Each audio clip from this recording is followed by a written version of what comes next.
Hello guys, welcome back to the channel. र आज चाहिँ धेरै दिनपछि चाहिँ मैले एउटा भिडियो पोस्ट गर्न लागेको छु र टपिक चाहिँ के रहेको छ भनेपछि लेटर टु एडिटर रहेको छ है। एन्ड लेटर टु एडिटर चाहिँ अब हामीहरूले सबैलाई थाहा भएकै कुरा हो होइन।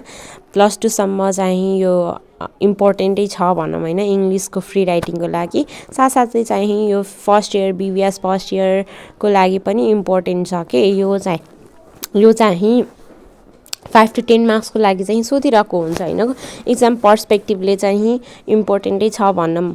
सो यसको चाहिँ क्वेसन कस्तो रहेको छ भनेपछि write a letter to the editor of a Nepalese daily complaining about the condition of roads in Nepal भनेर रहेको छ है।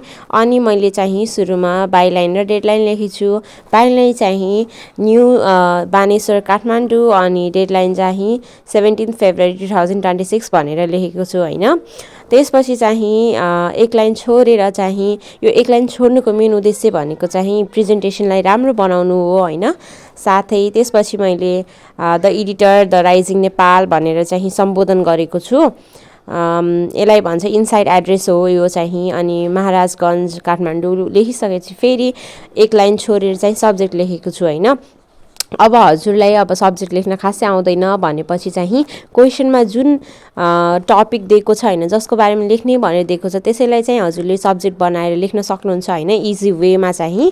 नत्र भने चाहिँ अलि राम्रो अट्र्याक्टिभ देखाउनु छ, एटेन्सन सिक गर्नु छ भनेपछि अलि राम्रो चाहिँ एउटा सर्टकटमा चाहिँ लेख्नु होला होइन, आफै मिलाएर।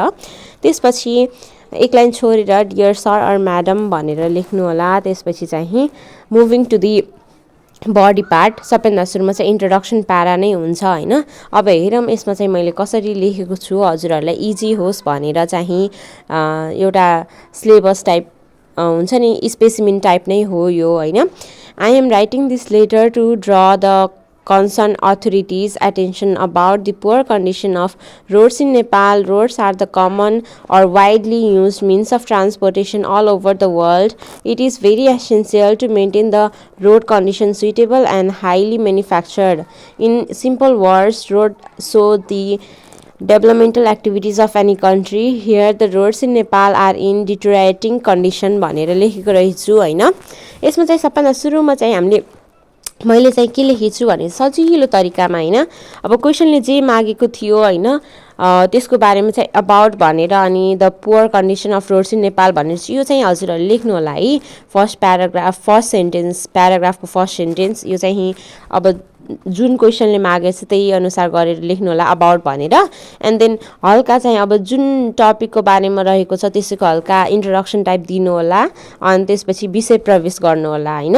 अब त्यसपछि चाहिँ सेकेन्ड प्याराग्राफमा चाहिँ के लेखेको छ भनेपछि the government of Nepal provides large amount of sum for the improvement and management of roads. Yearly different projects are launched and roads are constructed, but these roads of Nepal are constructed only for certain period of time.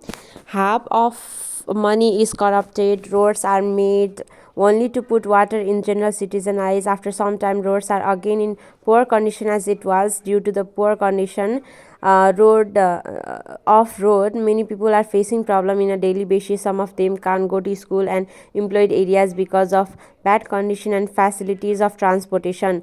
Roads are only the means of transportation which is suitable and affordable to many Nepalese people. So the concerned authorities should draw their attention to this subject. There should be strict analysis and interpretation of different road projects होइन। The government should provide enough equipment and budget for construction of transportation facilities भनेर second प्यारामा रहेको छ होइन। अनि यसमा चाहिँ के भयो भनेपछि चाहिँ लाइक यसलाई बडी पार्टको चाहिँ मेन कम्पोनेन्टमा गएको कि होइन। अब गभर्मेन्टले चाहिँ अब नेपाल सरकारले चाहिँ वर्षेनी बजेट छुट्याएको हुन्छ होइन रोड बनाउने भनेर। बट हाफ पैसा चाहिँ बिचै बाटोमा लाइक खाइहाल्छन्। एन्ड देन त्यो रोड्सहरू पनि सर्टेन पिरियड अफ टाइमको लागि बनाइएको हुन्छ। जनरल सिटिजनहरू हुन्छ नि, आम नागरिकको चाहिँ आँखा छल्नको लागि मात्र बनाइएको हुन्छ होइन। त्यसपछि फेरि उस्तै कन्डिसनमा गइहाल्छ भनेर चाहिँ यसमा दिएको छ। सँगसँगै चाहिँ अब गभर्मेन्टले चाहिँ के कस्ता उपायहरू अपनाउनु पर्छ र अपनाउनु पर्छ भनेर पनि भनिएको छ। अनि साथसाथै चाहिँ गभर्मेन्टले चाहिँ इनफ इक्विपमेन्ट र बजेटहरू छुटाउनुपर्छ ट्रान्सपोर्टेसन फेसिलिटिजलाई राम्रो बनाउन भनेर भनिएको छ है। त्यसपछि चाहिँ I hope that the concern authority will engage in improving the bad condition of road in Nepal भनेर चाहिँ कन्क्लुड गरिएको छ। अनि I am looking forward for your positive response, thank you indeed भनेर चाहिँ यो चाहिँ सबैमा लेख्दा हुन्छ कि लेटर, इमेल अनि पछितिर लेटर टु एडिटर, जसमा पनि यो चाहिँ एज इट इज लेख्दा हुन्छ होइन, कपी पेस्ट हान्दा हुन्छ। एन्ड सिग्नेचर, अनि सिग्नेचर गर्ने, अनि त्यसपछि चाहिँ आफ्नो नाम लेख्न नबिर्सिने होइन।